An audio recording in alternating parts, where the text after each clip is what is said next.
ছিলেন, তিনি বলেছিলেন যে আমার রেজিনগরে বাড়ি, আমি কেন বেলডাঙ্গায় মসজিদ বানাতে যাব।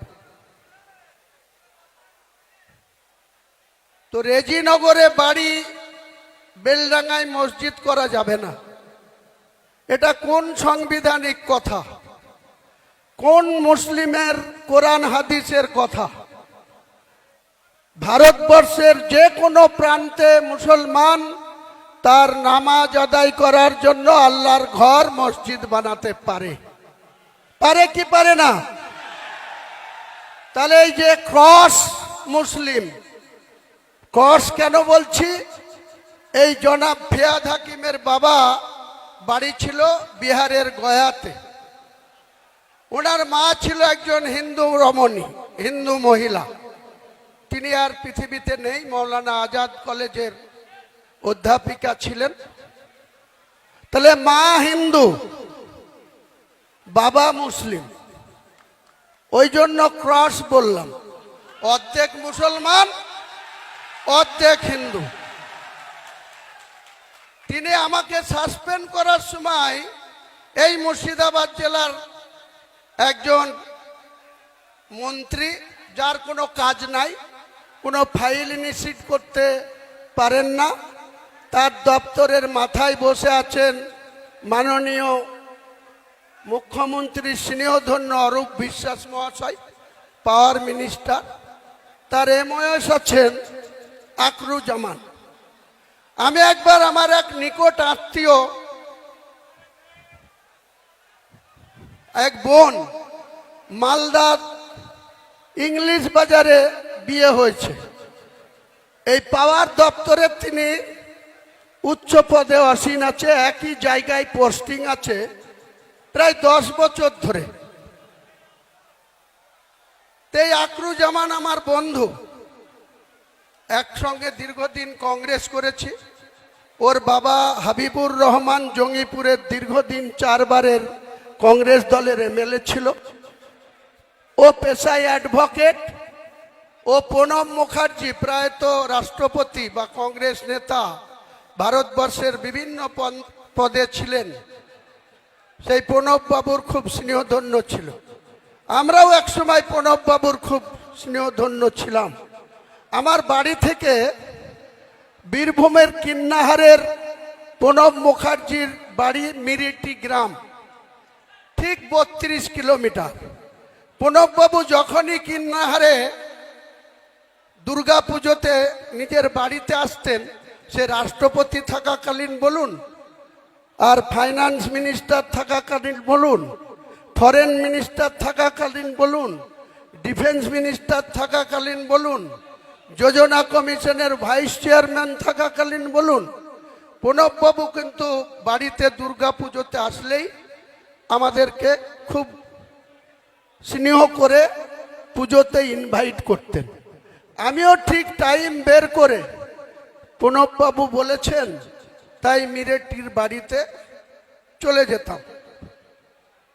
এত আন্তরিকতা ওনার ছিল। পুজোর ব্যস্ততা, নিজেই পুজোর মন্ত্র পড়ছেন, তার মধ্যে চারিদিকে চোখ রেখে আমাদেরকে বলতেন, হুমায়ুন না খেয়ে যাবি না, গৃহস্থের অকল্যাণ হবে। এই ছিল প্রণব মুখার্জি। আমার 43 বছরের রাজনৈতিক জীবনে আমার বাড়িতে 1996 সালে বাংলার বিখ্যাত মুখ্যমন্ত্রী, যিনার সেই সময় জরুরি অবস্থা পালন করেছিলেন ইন্দিরা গান্ধীর নির্দেশে। 1974 সালে ভারতের প্রধানমন্ত্রী ছিলেন ইন্দিরা গান্ধী, বাংলার মুখ্যমন্ত্রী ছিলেন সিদ্ধার্থ শঙ্কর রায়। তিনিও আমার বাড়িতে এসছেন। 1996 সালে বহরমপুর লোকসভায় কন্টেস্ট করতেছে তিনি এবং তিনার স্ত্রী, তিনি প্রখ্যাত আইনজীবী ছিলেন, ব্যারিস্টার ছিলেন সিদ্ধার্থ শঙ্কর রায়। 71 থেকে 77 বাংলার মুখ্যমন্ত্রী ছিলেন।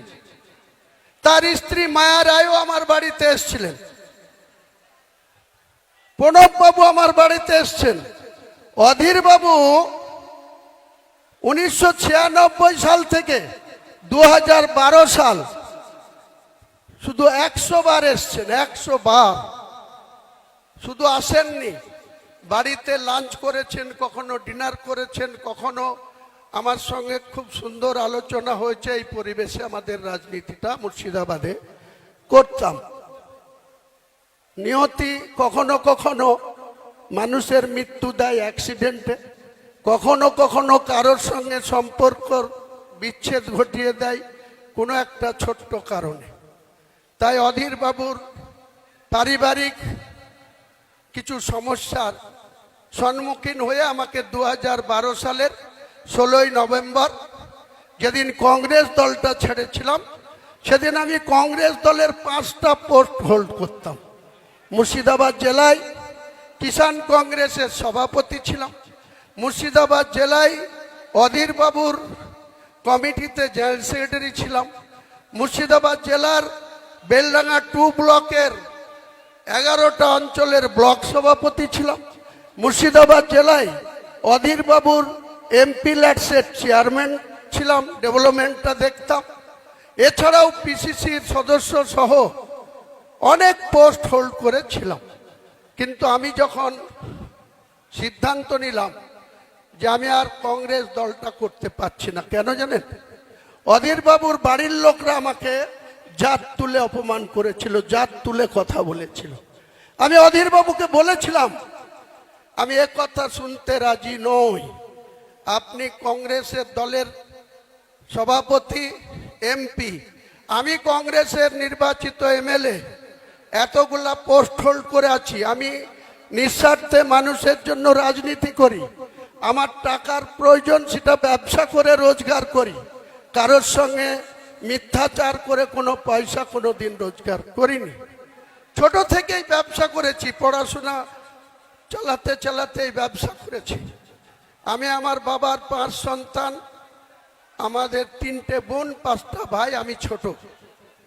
তো আমরা কোনোদিন জীবনে অন্যায় জেনে বুঝে করিনি, কখনো অজান্তে হতে পারে। মহান আল্লাহ তাআলা সেটা দেখেন, তিনি নিশ্চয়ই ক্ষমা করবেন, তিনি শাস্তি দিলে দেবেন। কিন্তু আমরা যে দলটা 2012 সালের 16ই নভেম্বর ত্যাগ করে, তার আগে 12/11/2012 এই সোমবার ছিল, 12/11/2012 এই সোমবার ছিল। আজ যে সোমবার, সেদিন মাননীয় মুখ্যমন্ত্রী, আমি কংগ্রেস দলের 70 রেজিনগরের বিধায়ক ছিলাম। আমার টার্মস নিশ্চয়ই 5 বছরের জন্য আমাকে মানুষ ভোট দিয়েছিল। মুকুল রায়ের মাধ্যমে রাইটার্স বিল্ডিং এ সেদিন মমতা বন্দ্যোপাধ্যায় আমাকে ডেকে পাঠালেন। আমি বিধানসভার ফুড কমিটির চেয়ারম্যান ছিলেন বজবজের এমএলএ অশোক দেব, তার সঙ্গে মিটিং করছিলাম।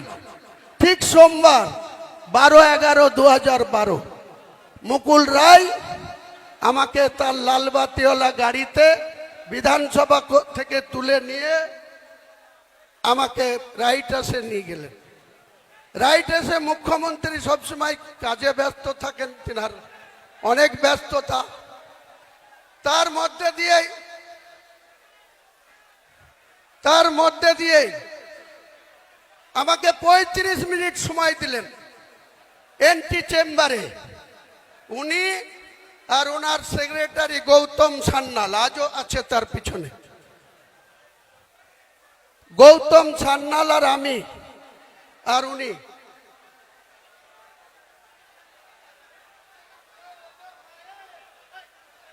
এমন মারবো না।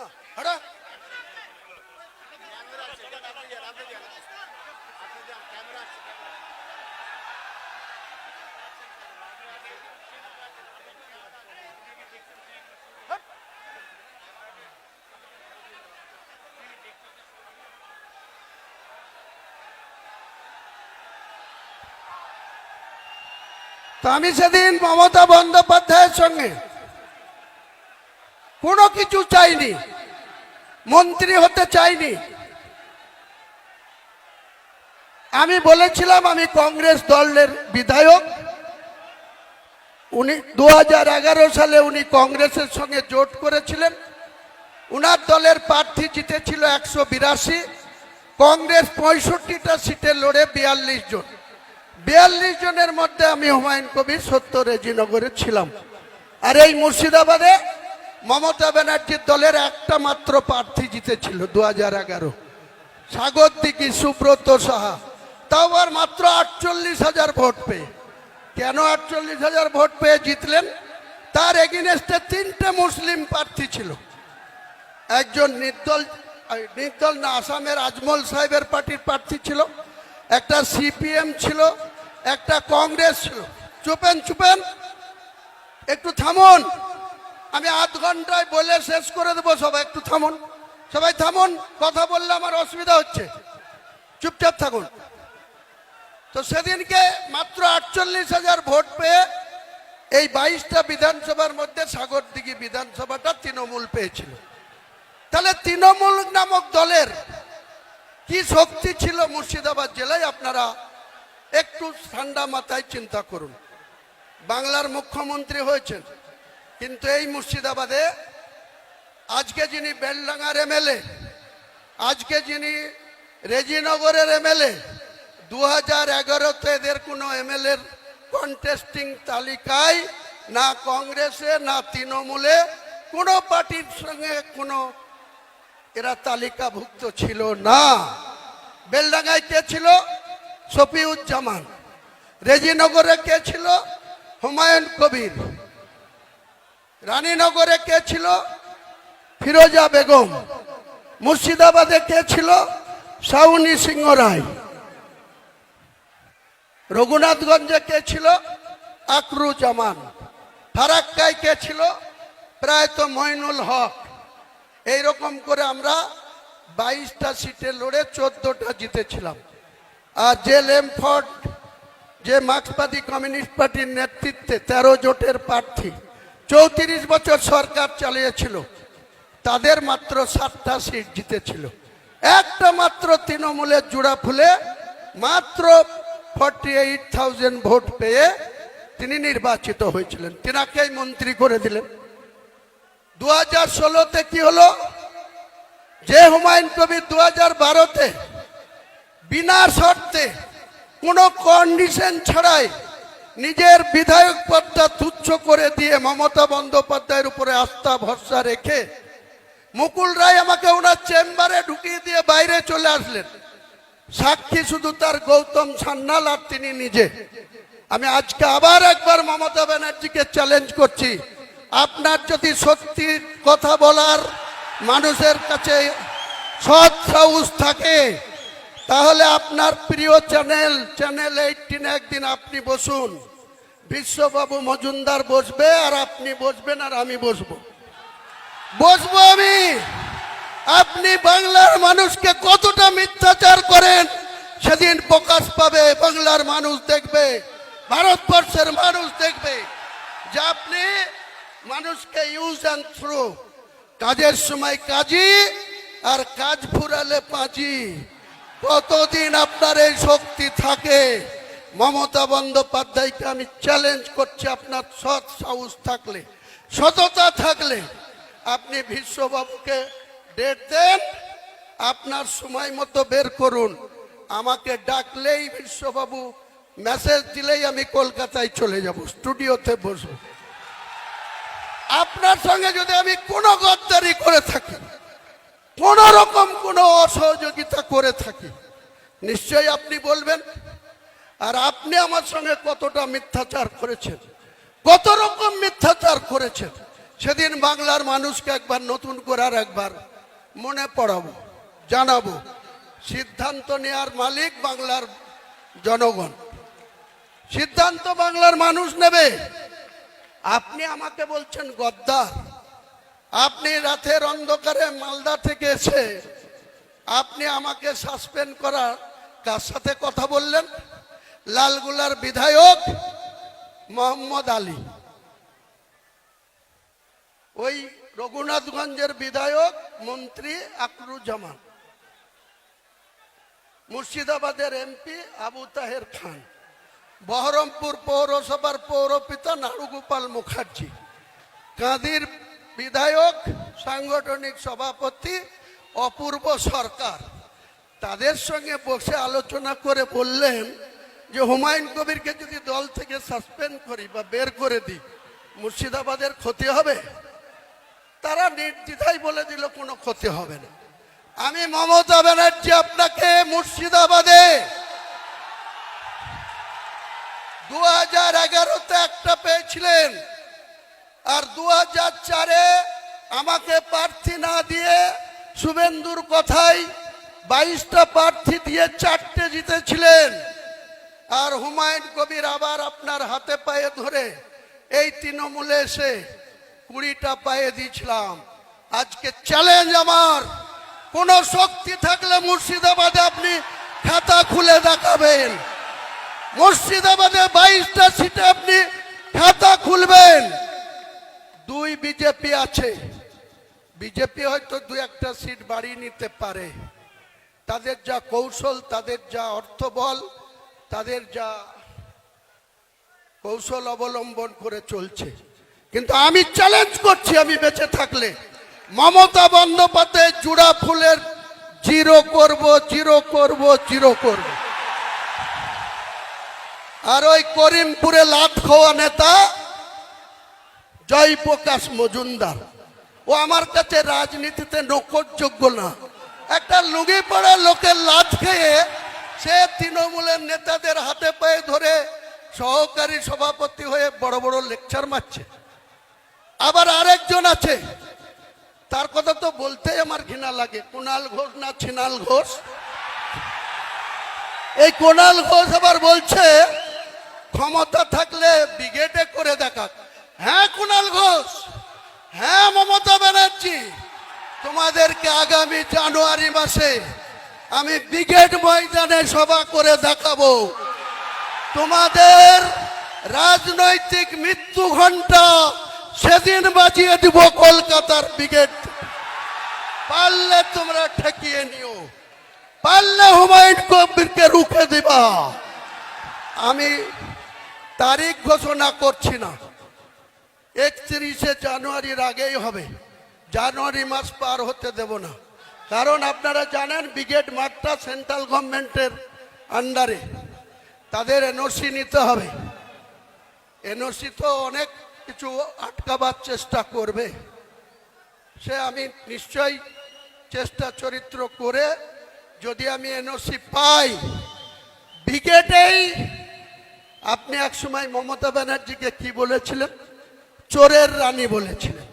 সারদাতে যখন আপনি 3.5 বছর জেল খেটেছিলেন, তখন মমতা বন্দ্যোপাধ্যায়ের গ্রেপ্তার চেয়েছিলেন।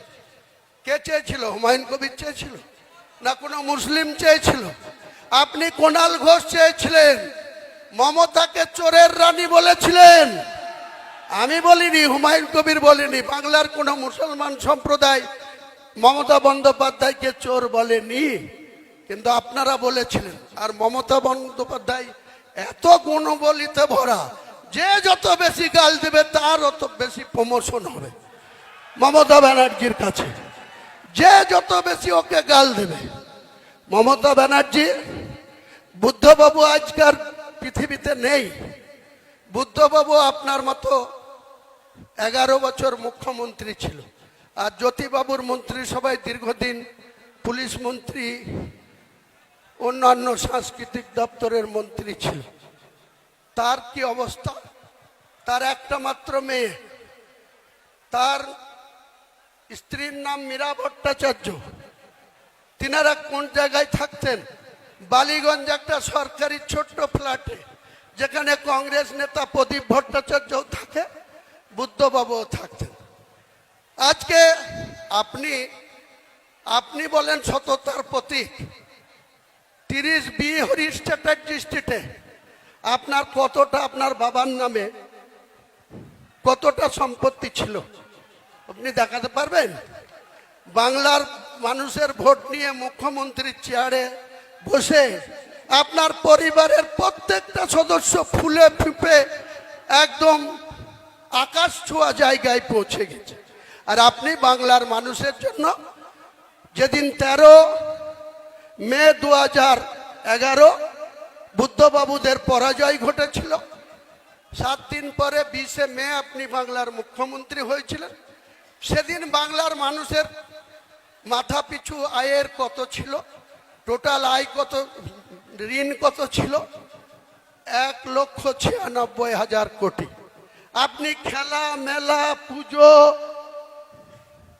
বিভিন্ন উৎসব আর আপনার মনের মতো করে রং তামাশা করে আজকে আপনি 7.5 লক্ষ কোটি টাকা ঋণের বোঝা বাংলার মানুষের উপরে চাপিয়েছেন।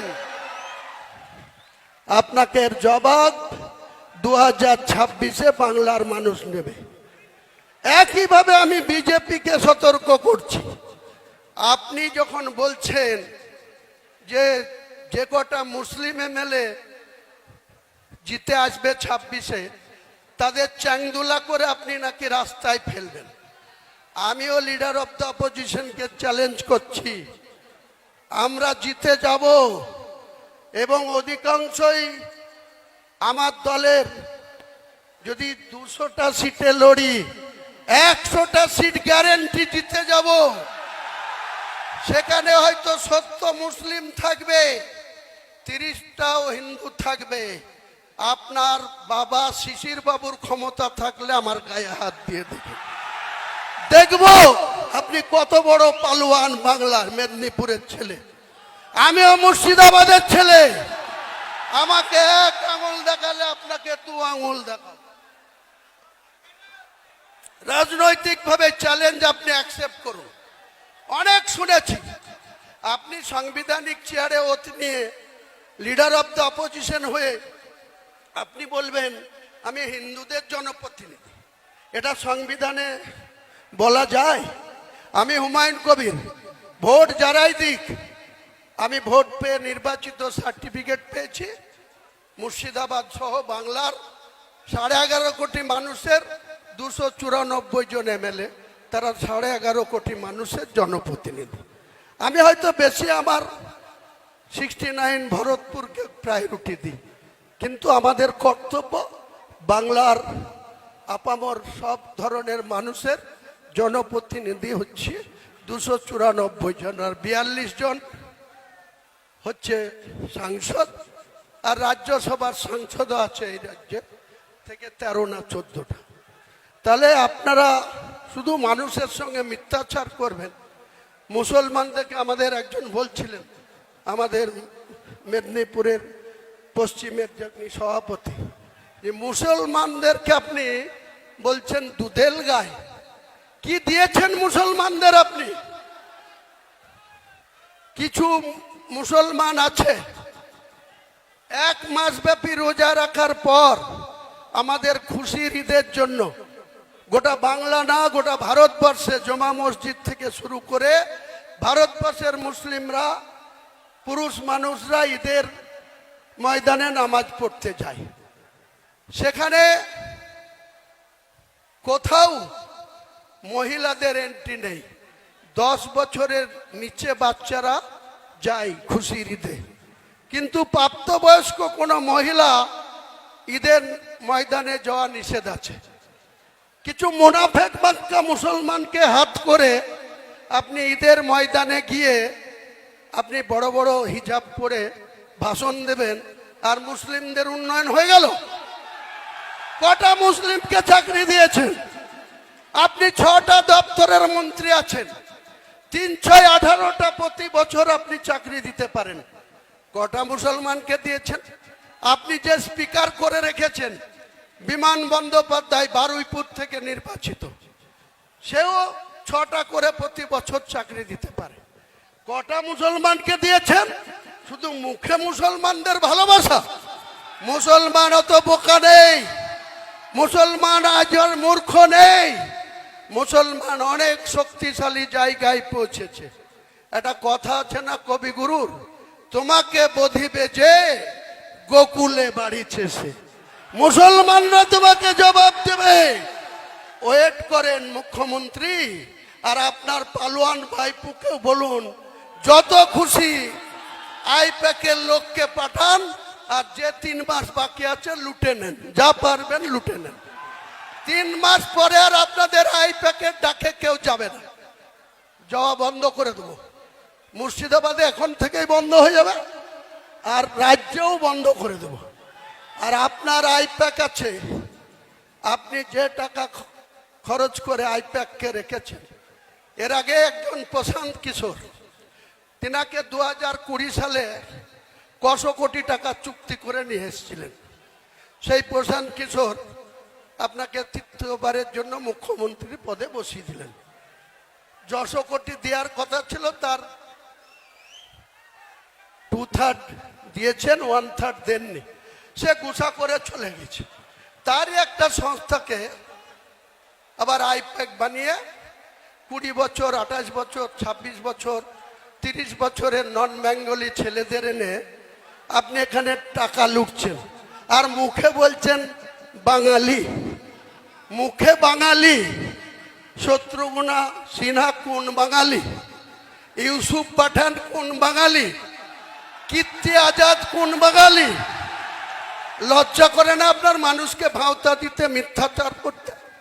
আপনি হুমায়ুন কবিরকে বলছেন গদ্দার। সাহস থাকলে আপনি ওপেন চ্যালেঞ্জ করলাম, আপনি ডাকবেন, আমি চলে যাব, কোনো ভয় নেই। আমি উপরওয়ালা ছাড়া কাউকে ভয় পাই না। যা হবার হবে।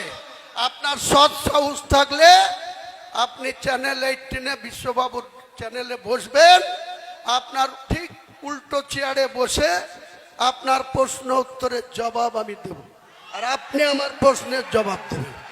এটাই আমার চ্যালেঞ্জ। আর আজ এই ডায়াস থেকে বেশি কথা বলবো না। আমাদের দলের নাম কি, দলের এজেন্ডা কি? আমি আজকের আপনাদের সামনে ঘোষণা করছি, আমার সুন্দরবন এডুকেশনাল ট্রাস্ট, সেই ট্রাস্ট 35 কোটি তার অ্যাসেট। আজকের আমি এই সভায় আমাদের চেয়ারম্যান হিসেবে আমি হুমায়ুন ভাইয়ের নাম ঘোষণা করে গেলাম। তিনি যেটা করবেন সেইটাই হবে।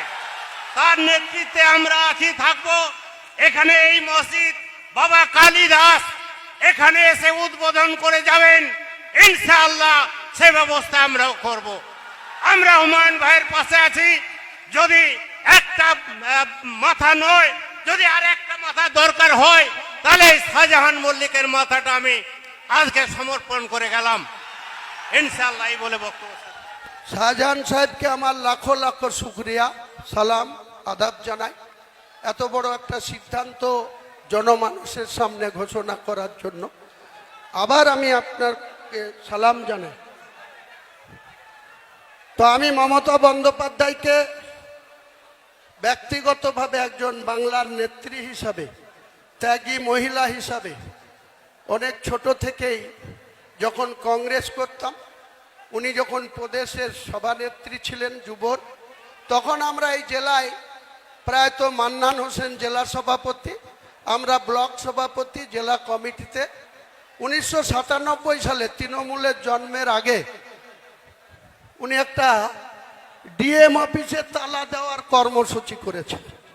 প্রত্যেকটা ডিএম অফিসে তালা ঝুলাতে হবে। তা আমি সেই তালা ঝুলানোর নেতৃত্ব দিতে গিয়েছিলাম। ধ্রুব চ্যাটার্জি বলে একজন টাউন ওসি ছিল, অনেক লম্বা চওড়া ফিগার। তো আমরা তালা অন্যভাবে পকেটে নিয়ে এবং ফাইল নিয়ে ডিএম অফিসে কাজ আছে বলে ঢুকে আমরা ডিএমকে ভেতরে ছিল, তালা লাগিয়ে দেওয়ার নায়ক হুমায়ুন কবির ছিল। তারপরে বহরমপুর থানা আমাদেরকে অ্যারেস্ট করে নিয়ে গিয়েছিল। আমাদের এমন নেতা মান্নান সাহেব জেলা সভাপতি, আমাদের 47 জনকে যখন অ্যারেস্ট করে পিজন ভ্যানে তুলল, মান্নান সাহেব অমনি ওপারে খাগড়া স্টেশনের বাড়িতে চলে গেল। আমরা সারা দিন না খেয়ে, বেলা 11টায় অ্যারেস্ট হলাম, সারাদিন না খেয়ে বহরমপুর লকআপে। আমার প্রায়ত নেতা, আমার রাজনৈতিক গুরু মির্জাপুরের নুরুল ইসলাম চৌধুরী আর তৎকালীন বহরমপুরের এমএলএ মায়ারানী পাল, তারা রাত্রি 10টার সময় গিয়ে আমাদের জামিন করে নিয়ে আসলো। তা আপনি সেই দলের নেতৃত্ব, আপনি সে তখন কি করতেন এত ইতিহাস আমার জানা আছে। আমার মনেও আল্লাহ অনেক রেখে দিয়েছে, আমার মেমোরি অনেক সাপ আছে, ডেট, তারিখ, সময়, সাল সব আমি বলতে পারি ঘন্টার পর ঘন্টা। আপনি বেশি আমাকে উল্টো পাল্টা কথা বলবেন না, তাহলে আপনার পরিবারের আয়ের কি উৎস, কিভাবে আপনি এত পরিবারের আয়ের উৎস পেয়েছেন? এমনিতেই তো কাঠগড়ায় আছেন, পরিবারের সদস্যরা প্যানিকে ঘুমায় রাত্রেবেলায়, সুস্থভাবে আমাদের মতো কৃষকদের মতো সাধারণ মানুষের মতো ঘুমাতে পারে না। 200 জন পুলিশ লাগে আপনার ভাইপোকে রাত্রি বাস করতে। যেদিন ক্ষমতাটা চলে যাবে এই পুলিশ কোথায় থাকে সেটাও আমরা দেখব আগামী দিনে। এই পুলিশ কার হয়ে কাজ করে? আর মুর্শিদাবাদের পুলিশ প্রশাসনকে আমি আজকে আমাদের সাপোর্ট দেওয়ার জন্য ধন্যবাদ জানাবো। কারণ বিগত 6 তারিখে এই জেলার পুলিশ, রাজ্যের পুলিশ অনেক অসহযোগিতা করেছে। কালকে ছোট্ট একটা ঘটনা ঘটেছে। হুগলির একজন ব্যক্তি আতাহার সাহেব, তার বয়স 66 বছর, তিনি আমার দলের কমিটিতেও আছে। তিনি আজ সকাল সকাল বাড়ি থেকে বেরিয়ে এখানে আসার কথা ছিল। রাত্রি 10টার সময় জনাব ফিয়াদ হাকিমের কিছু গুন্ডা গিয়ে তার বাড়িতে তার মিসেসকে, তার স্ত্রীকে, তার ছেলেকে অনেক ধমকি দিয়ে এসছে। আমি ফিয়াদ সাহেবকে বলছি, আমার যেদিন মাথা গরম হবে সেদিন কিন্তু আপনাকে প্রয়োজন হলো ওই ব্রিগেডের সভা থেকেই লক্ষ লক্ষ লোক নিয়ে গিয়ে আপনার মেয়র অফিস ঘিরব, দেখবো আপনি কত চুমকাতে পারেন লোককে, কত আপনি ক্ষমতা দেখাতে পারেন লোককে। এসব করবেন না আমার সঙ্গে। আমি এমনি খুব ভালো, আমি এমনি সাদা মাটা, এমনি মাছের ঝোল ভাত আর পুস্তুর বড়া খেয়ে আর আলু সিদ্ধ খেয়ে থাকি। তার মানে এই নয় আমার শক্তি মাপতে যাবেন না, জনগণই আমার শক্তি। মুর্শিদাবাদের প্রশাসনকেও আমি বলছি, কয়েক জায়গায় গত কয়েকদিনে রানীনগরে, ইসলামপুরে, আরো কিছু জায়গায় মৃদ হুমকি এসছে যে হুমায়ুন কবিরের মিটিংয়ে যাওয়া যাবে না। তো এসব করেন না, চাকরি করছেন চাকরি করেন, ল অ্যান্ড অর্ডার দেখার কাজ করেন, কারণ পাশা ঘুরে যাবে। আপনারা যে নেতার কথাই চলছেন, আপনারা একবার মনে করুন তো, বুদ্ধবাবু 235 নিয়ে 2006 থেকে 2011 ছিল। 2011 এসে 9 এসে একজন মাত্র এমপি ছিল মমতা ব্যানার্জি, একা 2004 থেকে 9। কংগ্রেসের 6 ছিল, লেফট ফ্রন্টের 35 ছিল। পাশা ঘুরে গেল, কেমন মানুষ ঘুরিয়ে দিল। 2009-এর পরেই 2011 মুখ থুবড়িয়ে বলল 34-এর বামফ্রন্ট সরকার। তাদের স্ট্রেংথ কত ছিল? 235। আপনার কত আছে? এধার ওধার ভাঙিয়ে এনে 220। এই 220-কে তুড়ি মেরে উড়াবো, 220-কে তুড়ি মেরে উড়াবো। বাংলার রাজনীতিতে আমাকে বলা হচ্ছে ভোট কাটুয়া। আরে 2,82,000 মুসলমান ভোট আছে, 2,82,000-এর মধ্যে ধরে নেন 2,30,000 মানুষ ভোট দিতে যাবে। 30,000 পাতাখোর আছে, 30,000 পাতাখোর আছে, তাদেরও ভাত দেন।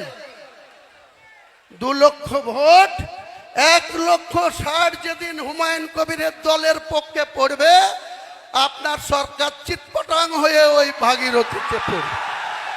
আপনি দেখে নেবেন, হুমায়ুন কবির অঙ্ক কষে চলে, একদম অঙ্ক কষে মেপে জুপে হুমায়ুন কবির রাজনীতিটা করে। অনেক হয়েছে, অনেক বাহাদুরি দেখেছি আপনাদের। আমি এই সরকারের অনেক আধিকারিক, আমি এখনই ফাঁস করতাম, করছি না, কয়েকদিন দেখব, তারপরে এই তৃণমূলের কিছু বালি চোর, পাথর চোর, জেলা পরিষদের সেক্রেটারি ডাইরেক্ট কন্ট্রাক্টরদের সাথে 1.5 কোটি টাকা গুনে নিচ্ছে। ফুটেজ রেখে দিয়েছি, অপেক্ষা করো বাবা ধন। তারপরে 10 লক্ষ টাকা আবার অ্যাকাউন্টে নিয়েছে। এত বড় স্পর্ধা।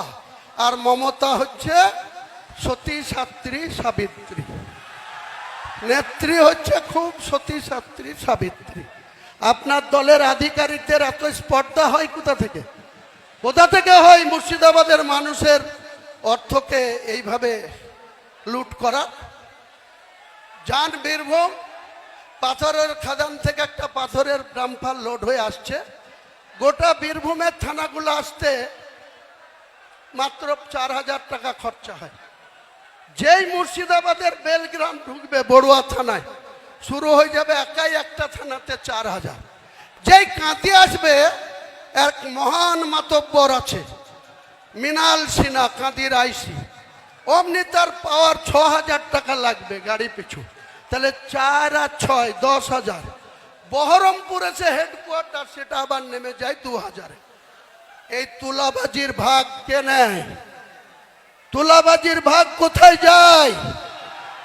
ওয়াকফ নিয়ে। আপনি বললেন মুসলমানদের কোনো চিন্তা নাই, আমি মুখ্যমন্ত্রী থাকতে ওয়াকফ নিয়ে তোমাদেরকে ভাবতে হবে না। আমি একাই ওয়াকফ আইন মানছি না, অ্যামেন্ডমেন্ট মানছি না। কে বলেছিল? মুখ্যমন্ত্রী বলেছিল না আপনারা বলেছিলেন? বলেছিল। এবং সুতি থেকে, মুর্শিদাবাদের সুতি থেকে 6 মে 2025 উনি পরিষ্কার বললেন, আমি ওয়াকফ নিয়ে এখানকার মুসলমানদের কোনো আন্দোলন করতে দেব না। তাদের যদি আন্দোলন করার ইচ্ছা হয় দিল্লিতে যাক, দিল্লিতে গিয়ে আন্দোলন করুক। আপনার এত স্পর্ধা, আপনি রাজ্যের মুখ্যমন্ত্রী, গোটা রাজ্যের মানুষকে সুরক্ষিত রাখা আপনার মরাল ডিউটি। আপনি সেটা না করে মুসলমানদেরকে এত তাচ্ছিল্য। আপনার বেলারো অফিসগুলা, ল্যান্ড দপ্তরের মন্ত্রী আপনি, বেলারো অফিসগুলা কিভাবে লুট করছে, ন্যায্য জমি, খতিয়ানভুক্ত জমি তাদের মিউটেশন করতে গিয়ে 2 নম্বরই করছে। কার জমি কার নামে রেকর্ড করে দিচ্ছে। বাপদাদার আমল থেকে ঈদগাহ, কবরস্থান, এমনকি হিন্দুদের যেটা বার্নিং ঘাট, সেসবের জায়গাও আপনার চুরি করতে দ্বিধা করেন না আপনি, আপনার বেলারোরা। আর আপনি সতী সাবিত্রী সাজেন। মুখে সতী সাবিত্রী সাজলে হবে না। আর মুসলমানদেরকে মুখে ঈদের ওই রেড রোডে গিয়ে নামাজ পড়লে হবে না। আগামী ঈদ আসছে, বাবরি মসজিদ যেখানে ঘটছি, প্রথম জুম্মাতে 1 লাখ, দ্বিতীয় জুম্মায় হয়েছিল 2 লাখ। আমি মমতা ব্যানার্জিকে একবার আহ্বান করব, আপনি মুখ্যমন্ত্রী হিসাবে আপনার টাইম মতো এই বাবরি মসজিদের এখানে একটা ঈদের নামাজের ডাক দেব। মুর্শিদাবাদের মানুষ কতটা আসবে ঈদের ময়দানে নামাজ পড়তে, আর আপনার ওই রেড রোডের ময়দানে কত লোক থাকে সেটা একবার পরীক্ষা করে নেবেন, মাপজুপ করে নেবেন। কাজেই আপনি আপনার মতো চলুন। ফেব্রুয়ারি মাসটা আপনাদের পুলিশের চুমকানি ধুমকানি একটু সহ্য করতে হবে। যারা সহ্য করবেন, অতিরিক্ত মাত্রায় করলেই আমাকে জানাবেন। আমি যদি আমার নজরে আসে, পুলিশ যদি হুমায়ুন কবিরের পার্টিতে যোগদান করার জন্য, এই মিটিংয়ে আসার জন্য মুর্শিদাবাদ সহ বাংলার কোনো থানা যদি মিথ্যা মামলা দেয়, যদি আননেসেসারি হয়রানি করে, জেলায় হলে তো 48 ঘন্টার মধ্যে থানা ঘিরব, আর রাজ্যের যে কোনো জায়গায় হলে 72 ঘন্টার মধ্যে সেই থানায় মমতা বন্দ্যোপাধ্যায়ের পুলিশের বিরুদ্ধে ডেপুটেশন হবে। আর শুধু ডেপুটেশন হয়ে খালি খালি চা খেয়ে বাড়ি আসবো না। যে মিথ্যা মামলা দিচ্ছেন সেই মিথ্যা মামলাকে উইথড্র করাবো, তা নাহলে এক একটা থানার ইট খুলে নেব, এক একটা থানার ইট খুলে নেব। পাল্লা আটকে নেবেন, কত পুলিশ আছে, কত গুলি চালাতে পারেন, কত আপনার স্ট্রেংথ আছে। হুমায়ুন কবিরের সঙ্গে লক্ষ লক্ষ জনতা আছে। আজ থেকে শুরু হলো আমার চ্যালেঞ্জ। আমি এই মমতা বন্দ্যোপাধ্যায়ের মিথ্যাচার, তুলাবাজ, জুয়ুচোর, জেল খাটা মন্ত্রীদের লজ্জা নাই। আমাদের মহাসচিব ছিলেন পার্থবাবু, 3 বছর জেলের ঘানি টেনে এসেও 50 কোটি টাকা যার কাছে অবৈধ টাকা পেয়েছে, তার প্রতি তার প্রেমের শেষ নেই। বলছে আমি এখনো অপাকে ছাড়তে পারবো না। যেদিন দুনিয়া থেকে পটল তুলবা সেদিন অপার দায়িত্ব কে নেবে? এখন নাই আছো, উপরওয়ালা যেদিন টিকিট কাটিয়ে দেবে সেদিন অপার দায়িত্ব কে নেবে? পার্থবাবু, কাজে আমাকে বেশি খাটাবেন না। আমি প্রত্যেকটা মানুষকে আজকের মিটিংয়ে আসার জন্য অভিনন্দন জানাচ্ছি, সালাম জানাচ্ছি, আদাব জানাচ্ছি, নমস্কার জানাচ্ছি, প্রণাম জানাচ্ছি। জানিয়ে আজকে আমার নতুন শর্ট ফর্ম JUP, জনতা উন্নয়ন পার্টি, তার ইলেকশন এজেন্ডা কি হবে আগামী দিনে আমরা নিশ্চয়ই মানুষের দুয়ারে দুয়ারে যাব। এবং আমি বাংলার যতটা আসনে লড়ব, সমস্ত আসনে এক দিন 2-3টে করে সভা করব। আমার ফার্স্ট, এরপরে সেকেন্ড সভা হবে 4 জানুয়ারি ডোমকল জনকল্যাণ ময়দান। 4 জানুয়ারি ডোমকল জনকল্যাণ ময়দান। 5 জানুয়ারি হরিয়ারপাড়ার কোনো একটা ময়দানে। যাকে পাশে বসিয়ে আপনি আমাকে সাসপেন্ড করেছেন, আগামী দিনে তারা কাউন্টিংয়ের জন্য বুঝতে পারবে আদা কেমন ঝাল। আদার ঝাল যে ভেতরে ভেতরে হয়, সেটা কিন্তু হুমায়ুন কবিরের এই ঝাল আপনার দলের যারা মনোনীত প্রার্থী হবেন কাউন্টিংয়ের দিনে তারা সেই ঝালের স্বাদটা ভালোভাবে পাবে। কোনো চিন্তা নাই, আমি ডন কেয়ার, আমার হারানোর কিছু নাই। আমি হুমায়ুন কবির রেজিনগরেও 30,000-এর বেশি ভোটে জিতব আপনার প্রতীকের প্রার্থীকে হারিয়ে, আর বেলডাঙ্গাতেও একই পরিমাণে জিতব। দেখে নেবেন পত্রকাররা, ইলেকট্রনিক্স মিডিয়ার বন্ধুরা, আজকের ঘোষণা রেকর্ডিং রাখবেন। নির্বাচনের কাউন্টিংয়ের দিন মুর্শিদাবাদের কি ঐতিহাসিক রেজাল্ট, মুর্শিদাবাদের মানুষ আমাদের দোয়া করবে, সমর্থন করবে। আপনারা সেদিনকার জন্য একটু অপেক্ষা করুন। সবাইকে আমার ভালোবাসা রইল, সালাম রইল। সুস্থভাবে সবাই বাড়ি যাবেন। বন্দে মাতরম, বন্দে মাতরম, বন্দে মাতরম। হুমায়ুন কবির জিন্দাবাদ, হুমায়ুন কবির জিন্দাবাদ, হুমায়ুন কবির জিন্দাবাদ। বন্দে মাতরম, বন্দে মাতরম। বন্ধুগণ, দীর্ঘদিন ধরে চলছে, আপনারা আইন শৃঙ্খলা মেনে সুষ্ঠুভাবে আপনারা বাড়ি ফিরে যাবেন।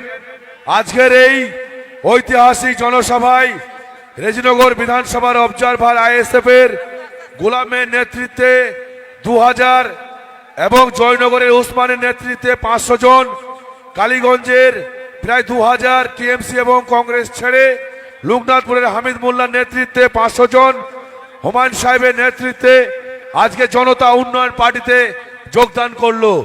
তাদেরকে আমরা আন্তরিক শুভেচ্ছা এবং হার্দিক অভিনন্দন জানাই। আগামী দিনে দলের নির্দেশ মেনে, দলের শৃঙ্খলা মেনে আপনারা কাজ করুন। আজকের এই ঐতিহাসিক জনসভায় আগত সর্বস্তরের মানুষকে হুমায়ুন কবিরের পক্ষ থেকে জানাই শতকোটি সাধুবাদ এবং কৃতজ্ঞতা। এভাবেই আপনারা হুমায়ুন কবিরের হাতকে শক্তিশালী করতে, হুমায়ুন সাহেবের মাটিকে শক্ত করতে আগামী দিনে এই উন্মাদনা, এই স্বতঃস্ফূর্ততা আপনাদের কাছে কামনা করি। নারায়ণ তাকবীর, নারায়ণ তাকবীর,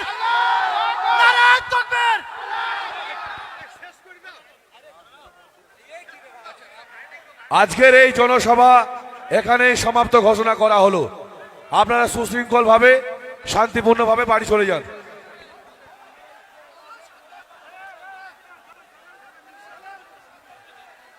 হ্যালো, আপনারা আস্তে আস্তে আপনারা সুশৃঙ্খলভাবে আপনারা যাবেন, যাতে কোথাও কোনো জায়গায় মানুষের সমস্যা না হয়। জাতীয় সড়কের যাতে কোনো সমস্যা না হয় সেই দিকটা মাথায় রাখবেন। কাবাসডাঙ্গা অঞ্চল থেকে 500 জন তৃণমূল ছেড়ে জনতা উন্নয়ন পার্টিতে যোগদান করলো। রানীনগর থেকে মাজহারুলের নেতৃত্বে 500 জন তৃণমূল ছেড়ে জনতা উন্নয়ন পার্টিতে যোগদান করলো। নাকাশিপাড়া থেকে প্রায় 2000 কর্মী সমর্থক তৃণমূল কংগ্রেস এবং কংগ্রেস ছেড়ে হুমায়ুন কবিরের আদর্শে অনুপ্রাণিত হয়ে তারা জনতা উন্নয়ন পার্টির ছায়াতলে চলে আসলেন। পলাশিপাড়া রকিবের নেতৃত্বে 20টি বাস আজকের এই জনসভায় তারা হুমায়ুন কবিরের ডাকে এসে উপস্থিত হয়েছেন। নওদা ইকবলের নেতৃত্বে শত শত কর্মী তৃণমূল কংগ্রেস এবং কংগ্রেস ছেড়ে আজকে যোগদান করলো। উত্তর 24 পরগনা থেকে প্রায় 3000 কর্মী তৃণমূল কংগ্রেস এবং কংগ্রেস ছেড়ে হুমায়ুন সাহেবের নেতৃত্বে